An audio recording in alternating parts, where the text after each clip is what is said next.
अरु की बात सुनते ही रो का चेहरा किसी टमाटर जैसे लाल होता है और उसके माथे पर पसीना भी आने लगता है और रो हकलाते हुए कहती है, आ अरु वो मैं।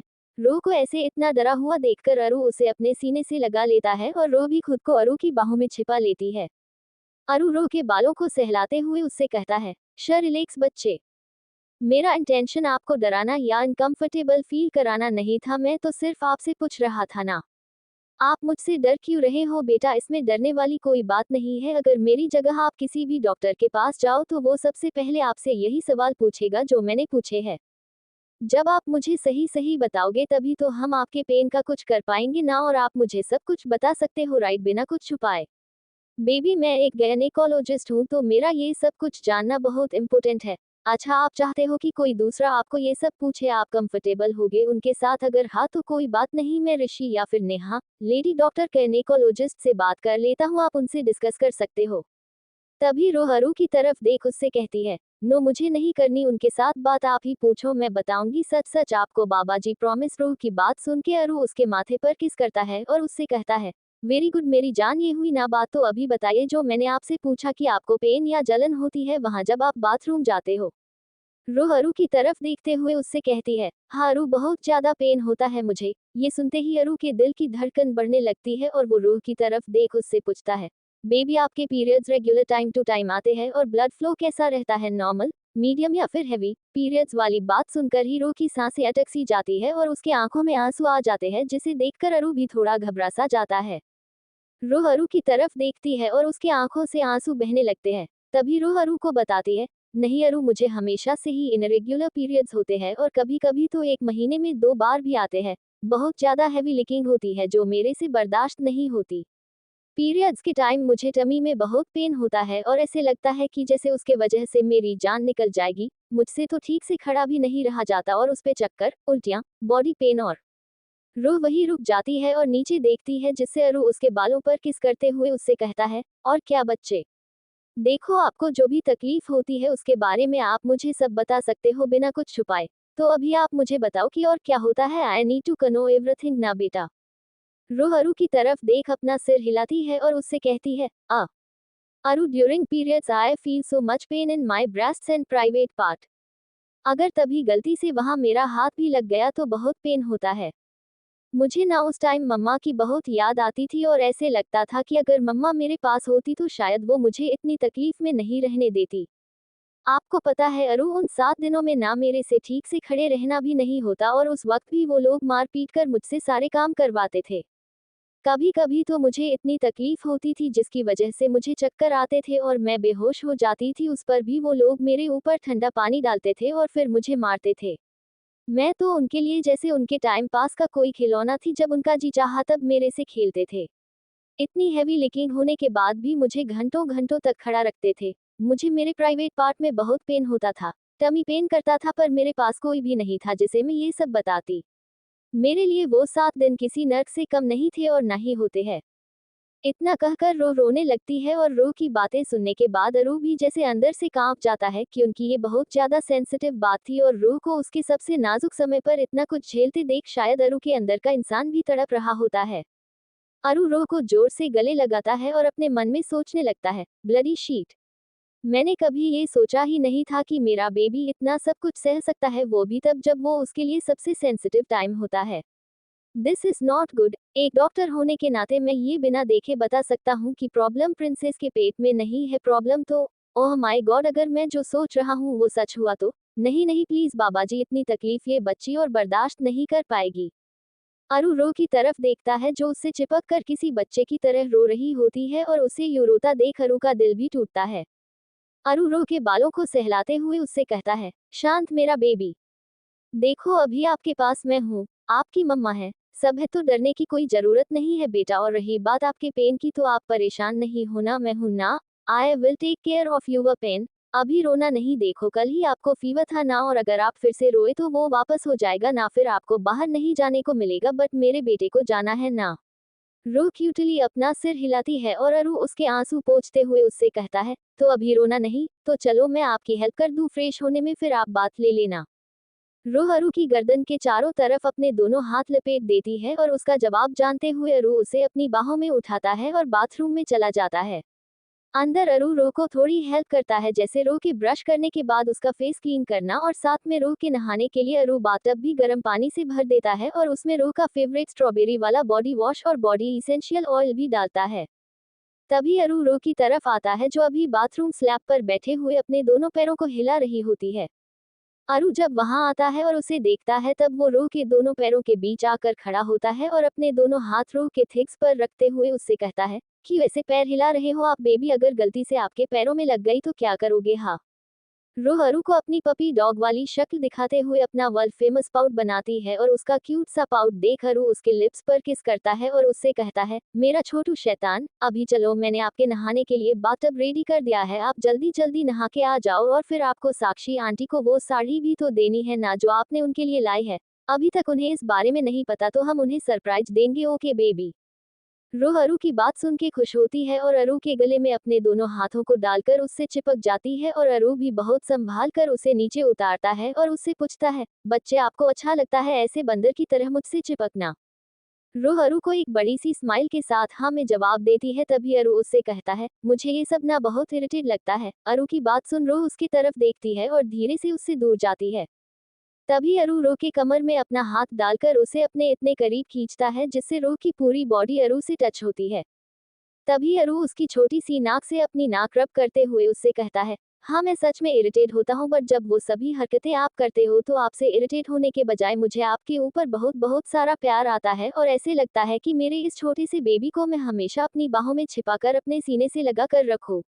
आपने सच में इस अच्छे खासे डॉक्टर को अपना पेशेंट बना दिया जो आपके लिए कुछ भी कर सकता है, किसी भी हद तक जा सकता है।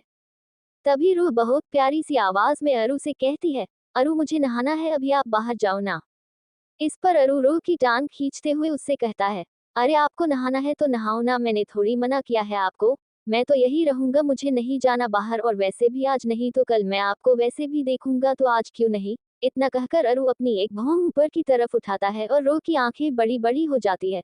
वो बिना वक्त गवाए अपने छोटे छोटे हाथों से अरु को दरवाजे की तरफ धकेलने लगती है और उससे कहती है, जाओ आप बाहर, मुझे जल्दी से नहाना है।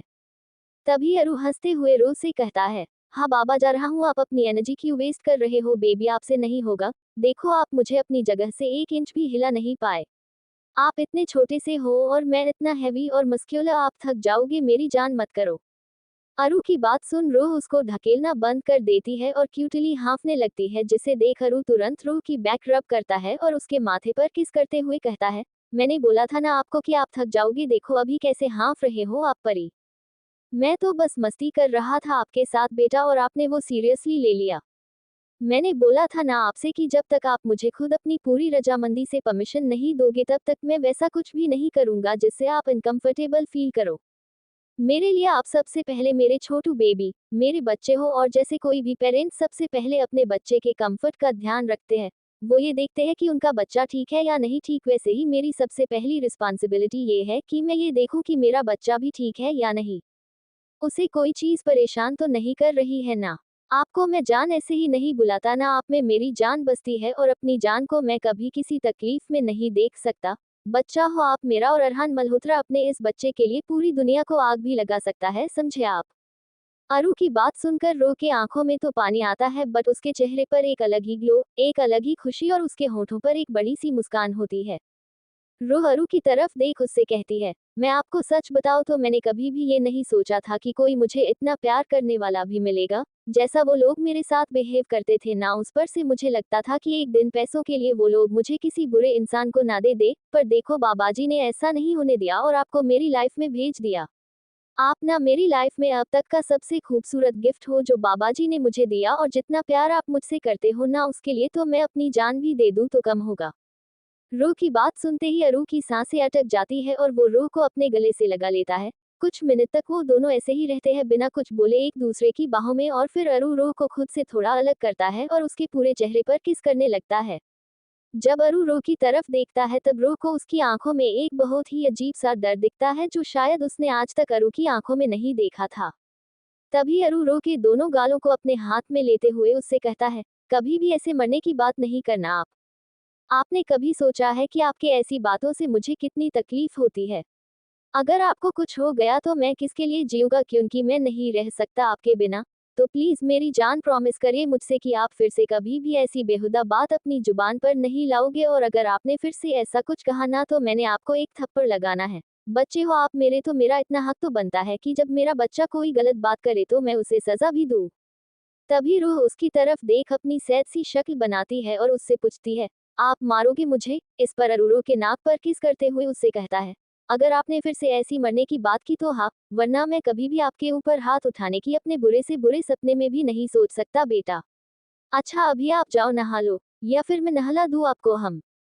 इतना कहकर अरु रोह के होंठों पर एक हल्की सी किस करता है और रोह उसकी तरफ देख उससे कहती है, अरु आप क्यों चिढ़ा रहे हो मुझे, जाओ ना। रोह की प्यारी सी शक्ल देख अरु लास्ट टाइम उसके माथे पर किस करता है और उससे कहता है, ओके बच्चे, बस धीरे, हाँ कोई जल्दी नहीं है, कल के हाई फीवर की वजह से अभी भी वीकनेस होगी आपको, तो आराम से करना। अगर आपको ठीक ना लगे या फिर चक्कर आए तो आप मुझे बुला लेना, मैं रूम में ही हूँ, और दरवाजा बंद नहीं करना, ठीक है? डॉक्टर अरहान के लेक्चरर्स को सुनकर रोहा में अपना सिर हिलाती है और अरू बाहर की तरफ चला जाता है और इधर रोह अपना बात लेने में बिजी हो जाती है। 20-25 मिनट बाद रोह बात लेकर रूम से बाहर आती है और देखती है कि अरू अपने फोन में कुछ ही मेल्स पढ़ रहा होता है, और तभी अरू को रोह की आहट महसूस होती है, जिसकी वजह से वो फोन से अपनी नजरें उठाकर बाथरूम की तरफ देखता है जहां रोह खड़ी होती है। रो ने सिर्फ बाथरोब पहना हुआ था, उसने बाथरोब के अंदर अपने इनर्स भी नहीं पहने थे, जिसकी वजह से रो की दूध जैसी गोरी टांगे साफ साफ दिख रही थी। उसके चेहरे पर और पैरों पर अभी भी पानी था, जिसकी वजह से उसकी वाइट बॉडी शाइन कर रही थी। रो के बाल भी पूरी तरह से गिले थे और उनसे भी पानी टपक रहा था, पर जब अरू ने उसके गिले बालों की तरफ देखा उसने अपना फोन वही बेड पर छोड़ दिया और कबर्ड से एक सूखा टॉवल लिया और वो रो की तरफ आया। रो बस अरू को ही देखे जा रही थी, तभी अरू रो को अपने साथ ड्रेसिंग टेबल के पास लेकर जाता है और उसे एक चेयर पर बिठाता है। अरू पहले तो उस सूखे टॉवल से रो का फेस साफ करता है और फिर धीरे धीरे उसके लंबे और गिले बालों को पोंछते हुए उससे कहता है, परी क्या है ये बच्चे, इतने गिले बाल है आपके, ऐसे तो सर्दी हो जाएगी ना आपको अगर आपने इन्हें ऐसे ही छोड़ दिए तो। तभी रो अरू की तरफ देखते हुए उससे कहती है, पर मैं तो अपने बाल ऐसे ही रखती हूँ गिले, मैं इन्हें वाइप नहीं करती, ये बहुत लंबे हैं ना, तो मेरे हाथों में पेन होने लगता है।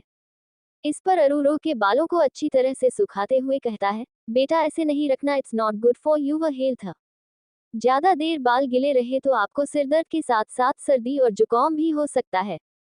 अच्छा आप इन्हें नहीं पोंछते तो कौन करता है ये सब? इस पर रोह अरू को बताती है, वहां पर थी तो कोई नहीं करता था, पर यहाँ ना जब भी मैं नहा के बाहर आती हूँ ना तो पापा मेरे गिले बालों को सुखा देते हैं और कभी कभी मेरी चोटी भी डाल देते हैं। कई बार भैयू ने भी मेरे बाल बनाए थे। मम्मा और भाभी तो हमेशा उन दोनों से लड़ाई करती है कि मेरे बाल कौन बनाएगा, बट पापा ना पहले ही रूम में मुझे छोटी पोनीटेल बना देते हैं। ही इज सो स्मार्ट ना अरू। अरू हंसते हुए रो से कहता है, हाँ बहुत ज्यादा स्मार्ट है अंकल। तभी अरू वो टॉवल को लॉन्ड्री बास्केट में डालता है और हेयर ड्रायर से रो के बालों को अच्छी तरह से सुखाता है, और जब उसके बाल सूख जाते हैं तब वो उसके बालों पर किस करता है और उससे कहता है, बेबी आपके आज के लिए कपड़े मैंने निकाल कर रखे हैं, आप तब तक रेडी हो जाओ, मैं जल्दी से शॉवर लेकर आता हूँ, ओके? रो अरू को हाँ में जवाब देती है और अरू भी एक दूसरा सूखा टॉवल लेकर बाथरूम चला जाता है। इधर रो चेंजिंग रूम में अपने कपड़े पहनती है, पर बेचारी बच्ची से उसके कुर्ते की डोरी बांधनी नहीं होती, जिसकी वजह से वो सच में परेशान हो जाती है और ऊपर की तरफ देखते हुए अपना प्यारा सा पाउट बनाते हुए कहती है, बाबा जी ये तो मेरे से बंध ही नहीं रही है, क्या करूं मैं मम्मा या भाभी को बोलूं, पर वो तो काम में बिजी होंगे ना, तो फिर पापा और भैयू, बट वो भी अगर जिम में हुए तो। इतना कहते ही वो चेंजिंग रूम से रूम में आती है और उसके ड्रेसिंग टेबल के एक बड़े से आईने के आगे खड़ी होती है और उस ड्रेस को देखती है। रो ने बहुत ही खूबसूरत मस्टर्ड कलर का शरारा सूट पहना हुआ है, जो अरू ने कल रो के लिए पसंद किया था, और ये सूट रो के गोरे बदन के ऊपर बहुत ज्यादा खिल रहा था। रो अभी भी अपने कुर्ते की डोरी बांधने में लगी हुई होती है, उतने में ही अरू बाथरूम में से बाहर आता है और रो को अपनी कुर्ते की डोरी के साथ फिर से मेहनत करते देखता है।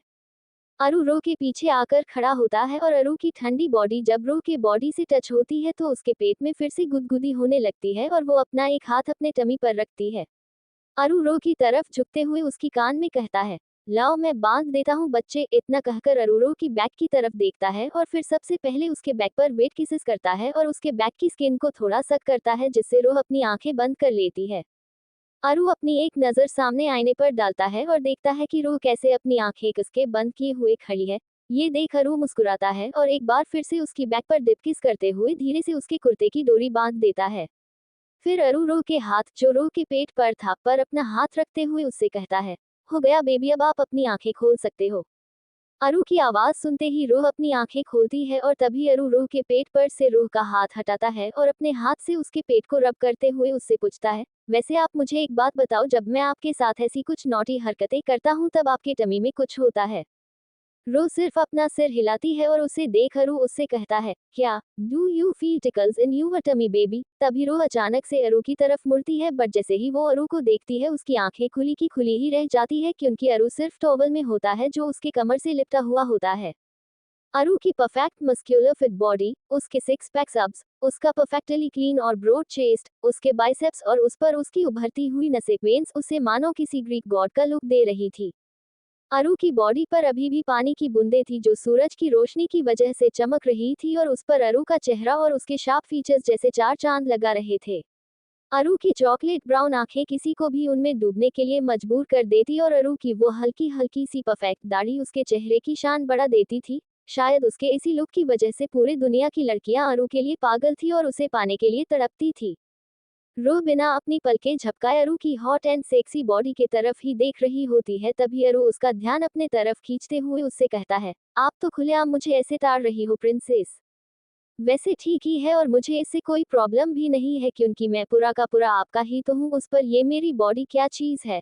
It's all yours my baby girl, but अभी के लिए मुझे जल्दी जल्दी रेडी होना है, और रही बात आपकी मेरे बॉडी को ताड़ने की, तो डोंट वरी, आगे जब हम दोनों रूम में साथ होंगे ना तब मैं आपके आगे ऐसे ही घूमूंगा, फिर जितना चाहे उतना देखना, आपको कोई नहीं रोकेगा, ठीक है?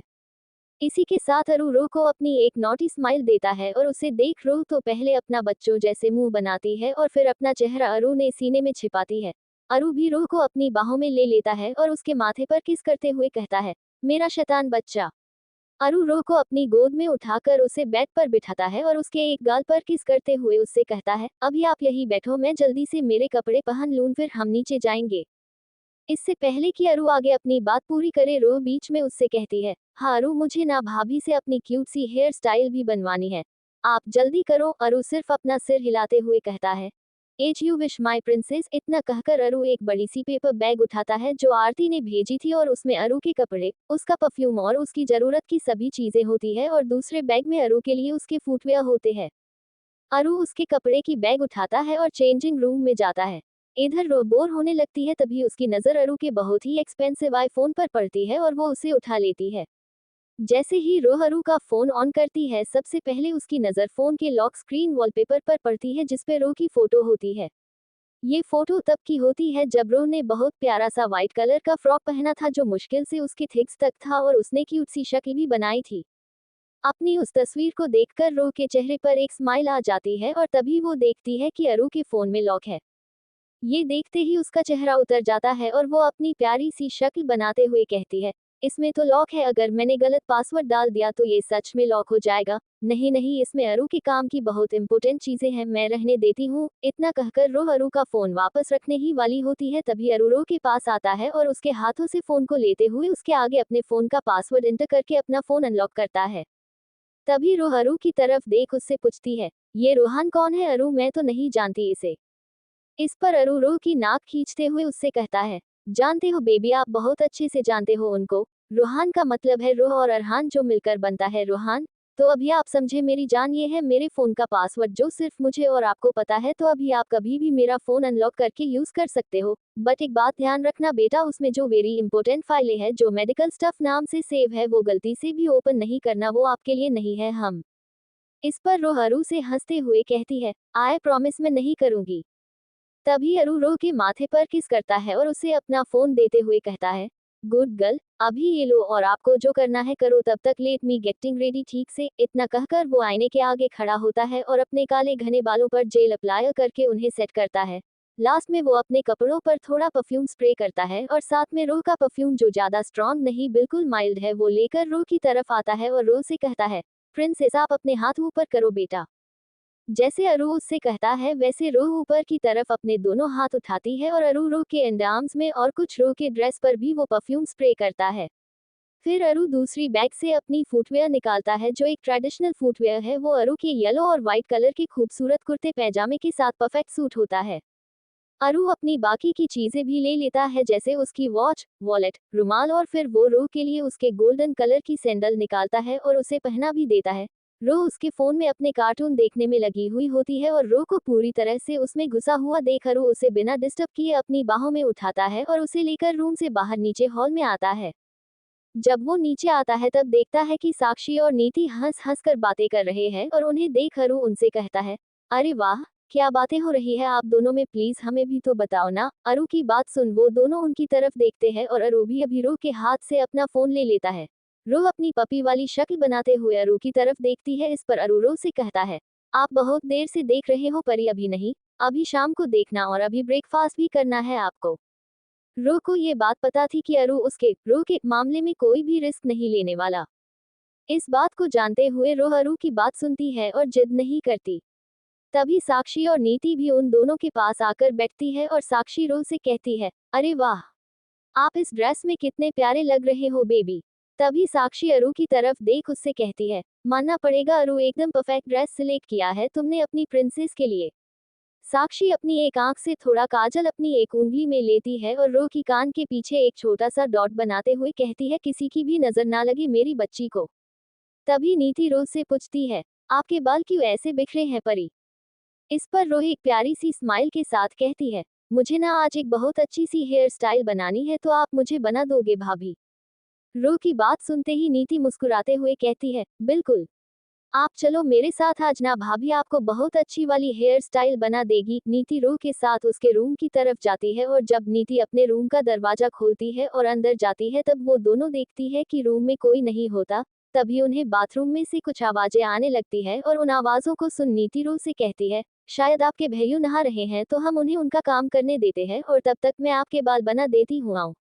इतना कहकर नीति रो को बेड के पास एक बहुत ही सॉफ्ट सी कारपेट पर बिठाती है और खुद उसके पीछे बेड के कोने पर बैठ जाती है।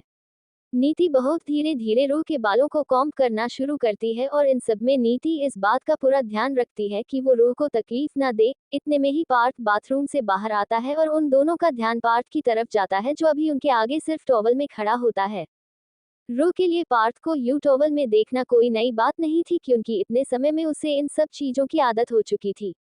उसने इतने दिनों में पार्थ और साथ में राघव को भी ना जाने कितने बार टॉवल पर देखा होगा। रो पार्थ की तरफ देख अपना प्यारा सा फेस बनाती और उससे कहती है, भैया आप तो अब तक रेडी भी नहीं हुए और देखो मैं तो फटाफट रेडी भी हो गई। मैं बहुत स्मार्ट हूँ ना। रो की बात सुनकर पार्थ और नीति दोनों के चेहरे पर मुस्कान आती है और पार्थ रो के पास आता है और उसके माथे पर किस करते हुए रो से कहता है, हाँ भैया की प्रिंसेस आप बहुत स्मार्ट हो और आज मेरी डॉल बिल्कुल एक रियल डॉल की तरह लग रही है इस प्यारे से ड्रेस में। रो पार्थ के एक गाल पर किस करते हुए उससे कहती है, थैंक यू भैया, अभी आप भी जल्दी से रेडी हो जाओ। रो की बात सुन पार्थ रो के सामने अपना सिर झुकाते हुए कहता है, आपका हुक्म सर, आंखों पर मेरी जान। इतना कहकर पार्थ अपने क्लोजेट रूम में चला जाता है और इधर नीति रो की प्यारी सी चोटी डालते हुए उससे कहती है, बहुत नॉटी होते जा रहे हो आप बेबी, पर कोई बात नहीं, आपकी ये सारी शैतानियां झेलने के लिए हम सब हैं ना, यहाँ तो करो आप मस्ती, बट इन सब में एक बात हमेशा याद रखना बेटा कि कभी खुद को हट हो ऐसी शरारत नहीं करना क्योंकि आपको पता है ना कि यहाँ सब आपसे कितना प्यार करते हैं। जानो आप हम सब की, अगर आपको इतना सा भी कुछ हुआ तो यहाँ सबकी जान निकल जाएगी। नीति की बात सुनते ही रो नीति की तरफ देखती है और उसे अपनी क्यूट सी स्माइल देते हुए उससे कहती है, आप टेंशन मत लो भाभी, मैं ना अपना पूरा ख्याल रखूंगी। पहले ना मेरे पास कोई भी नहीं था जो मुझे ये कहता, इसीलिए मैंने भी कभी ध्यान नहीं दिया, बट अभी मुझे पता है कि मेरे पास इतने सारे लोग हैं जो मुझे बहुत सारा प्यार करते हैं तो उनके लिए मुझे मेरा ध्यान भी तो रखना पड़ेगा ना, वरना वो अक्टू और खड़ूस डॉक्टर मुझे बहुत बहुत डांटेंगे और कोई भी उनको नहीं रोकेगा। मुझे उनकी गंदी वाली डांट नहीं खानी तो मैं केयरफुल रहूंगी और वैसे भी मेरे लिए आप सब तो हो ना, तो फिर मुझे नहीं करनी अपनी केयर है। रो की बात सुन नीति बहुत ही धीरे से पहले रो के एक गाल पर मारती है ऐसे मजाक मजाक में और फिर नीति रो के उसी गाल पर एक किस करती है और उससे कहती है, बदमाश बच्चा, अच्छा देखो बन गई आपकी प्यारी सी हेयर स्टाइल, बताओ कैसी है। रो ड्रेसिंग टेबल के बड़े से आईने में अपनी हेयर स्टाइल देखती है और नीति पर टूट पड़ती है, उसे कस के गले लगाती है और कहती है, बहुत बहुत अच्छी भाभी, thank you so much, you are the best.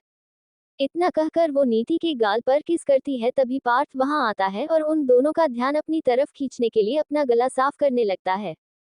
वो दोनों पार्थ की तरफ देखती है, तभी पार्थ अपनी बच्चों वाली शक्ल बनाते हुए रूह से कहता है, सारा प्यार क्या आप अपनी भाभी को देने वाले हो और भैयू का क्या? मुझे तो कोई प्यार ही नहीं करता यहाँ। हाँ, इतना कहकर पार्थ अपना झूठा मुंह फुलाता है और बेड पर बैठ जाता है। उसको ऐसे देख नीति अपनी सड़ी सी शक्ल बनाती है और रो से कहती है, परी कुछ तो जलने की स्मेल आ रही है ना? कोई तो जल रहा है। आपको भी आ रही है क्या बेबी? तभी रूह हंसते हुए नीति से कहती है, हाँ भाभी बहुत ज्यादा आ रही है। इतना कहकर रूह पार्थ की तरफ जाती है और उसकी गोद में बैठ जाती है और पार्थ भी झट से रूह को उसकी कमर से पकड़ लेता है ताकि वो नीचे गिरे नहीं। रूह पार्थ के एक थेक पर बैठी होती है और ऐसे ही वो अपने दोनों हाथ पार्थ के गले में डाल देती है और उसके एक गाल पर किस करते हुए उससे अपनी प्यारी सी आवाज में कहती है, भैयू आप सैड मत होइए ना, देखो मैं हूं ना, और जब आपकी प्रिंसेस आपके पास है तो आप सैडी सैडी कैसे हो सकते हो? अभी चलो मुझे आपकी स्माइल दो जल्दी से, वरना मैं आपसे गुस्सा हो जाऊंगी और फिर जब मैं भी सैड हो जाऊंगी तब सब आपको बहुत डांटेंगे और सबसे ज्यादा तो अरु डांटेंगे। आपको उनसे डांट खानी है क्या? नहीं ना, तो अभी हंसो ना। रो की प्यारी सी शक्ल देखकर और उसकी बातें सुनकर पार्थ से रहा नहीं जाता और वो हंसने लगता है और उसके साथ साथ नीति भी हंसती है। पार्थ रो की नाक खींचते हुए उससे कहता है, इतने प्यारे से बच्चे से भला कोई नाराज कैसे हो सकता है? आप ना सच में हमारे लिए एक बहुत ही खूबसूरत सी ब्लेसिंग हो, जिसके लिए हम बाबा जी को जितना भी थैंक्स करे वो कम है। पार्थ की बात सुन रो कुछ नहीं कहती, बस पार्थ के सीने से लग जाती है। तभी रूह को कुछ याद आता है और वो अपने खुद के सिर पर धीरे से मारते हुए कहती है, ध तेरे की, मैं भी बहुत पागल और भुलक्कड़ हूँ।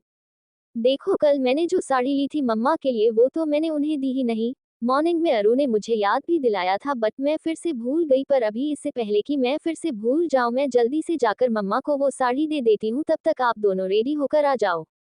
रूह धीरे से पार्थ की गोद से नीचे उतरती है और एक आखिरी बार पार्थ और नीति के गालों पर किस करने के बाद वो रूम से भागते हुए बाहर की तरफ चली जाती है। उसे यूं भागता हुआ देख पार्थ पीछे से चिल्लाता है, प्रिंसेस दौड़ना नहीं बच्चे, गिर जाओगे ना आप। पर पार्थ की बात ना सुनते हुए रूह अपने रूम की तरफ भागती है और इधर नीति पार्थ से कहती है, ये लड़की कभी नहीं सुनेगी, बस अरु की बात सुनती है, वो भी तब जब वो सख्ती दिखाता है। बहुत शैतान होते जा रही है हमारी बेबी पार्थ।